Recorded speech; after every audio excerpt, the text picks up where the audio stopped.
Hello, you're watching Game On, your official joint for Golden Joystick Japery. Today we're starting our engines and getting ready to burn some rubber with a look at the nominees for this year's racing category. Hope you like techno, because there's a lot of it coming up. Told you. First up on the starting grid is Colin McRae Dirt 2, the latest multi-platform instalment in the Smash Rally driving series. Praised for its super sleek presentation and highly accomplished gameplay, Dirt 2 proved Colin McRae's still got what it takes to compete with the best racers out there, even though he's not around to enjoy its success. Forza Motorsport 3 is up next. The Xbox 360 exclusive launched in October last year, bringing with it an impressive roster of over 400 cars. The grid size, however, was limited to just 8 motors, a fact which could cost it a few precious votes, but Forza 3 nonetheless still has a loyal team of race fans behind it that could just be enough to put it into pole position. From the chunky Xbox 360 to the PSP now with Gran Turismo PSP. After an agonising 5-year wait between announcement and release, Gran Turismo PSP was one of the launch titles for the slick and slidey PSP Go, if this almost pornographic trailer wasn't enough of a giveaway.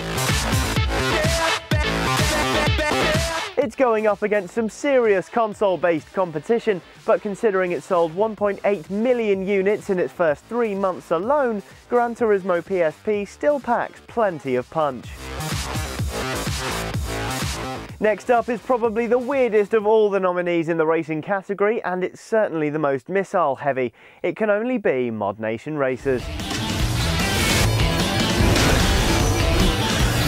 ModNation Racers is a slice of all-out racing insanity, bringing one of the most customisable racers ever seen to PS3 and PSP.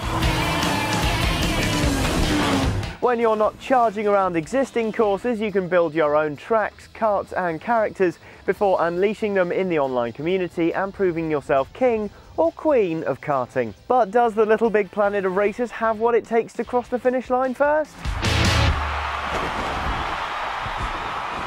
Next up, good news for Electronic Arts. They're nominated in the racing category not once, not thrice, but twice. Wow, who wrote that? That is some seriously bad scripting right there.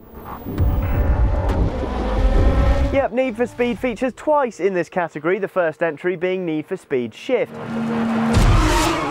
Shift is the 13th Need for Speed title, but was a bit of a departure from the norm for the series, taking the gameplay closer to the hardcore simulation territory than the arcadey feel the franchise had before. The critics loved Shift, giving it some seriously high scores, but the joysticks aren't about the critics, are they? Only the fans can decide whether Shift will stand on the winner's podium. The second Need for Speed helping in this category is Need for Speed Nitro, built specifically for the Wii and Nintendo DS.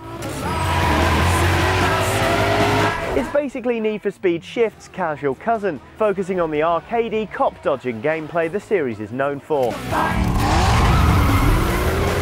From Need for Speed to Sonic and Sega now with All Stars Racing.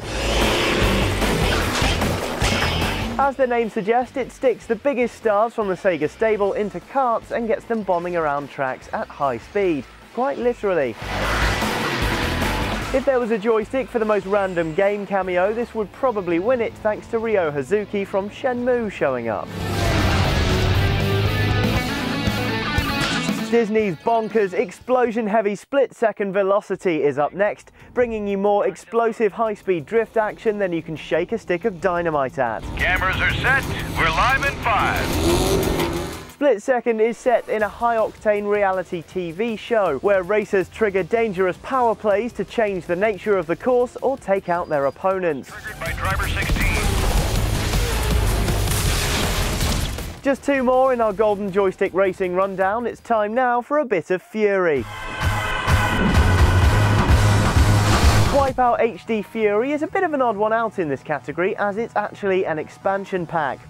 The add-on for Wipeout HD on PlayStation 3 totally overhauled the downloadable title, pimping out the visuals, ships and music, while adding 8 new tracks and 3 entirely new game modes. With content like that for under a tenner, it's no surprise it's been nominated for a joystick. And last but by no means least, it's the utterly bonkers, utterly bloody and utterly brilliant Zombie Driver. Yep, it may sound like a game where you play chauffeur to the undead, but Zombie Driver is actually anything but. The top-down PC title is a must for any gore fan, as you try to rescue as many people as you can from a city ravaged by brain-dead freaks. At least that's the plot. In actuality, it's just about killing pretty much everything that moves. Lovely. So there you go, you're up to speed with all the nominees for this year's Racing Game of the Year. All that's left to do now is get on over to goldenjoystick.com and cast your vote. In the meantime, we'll be back with more gaming gold soon.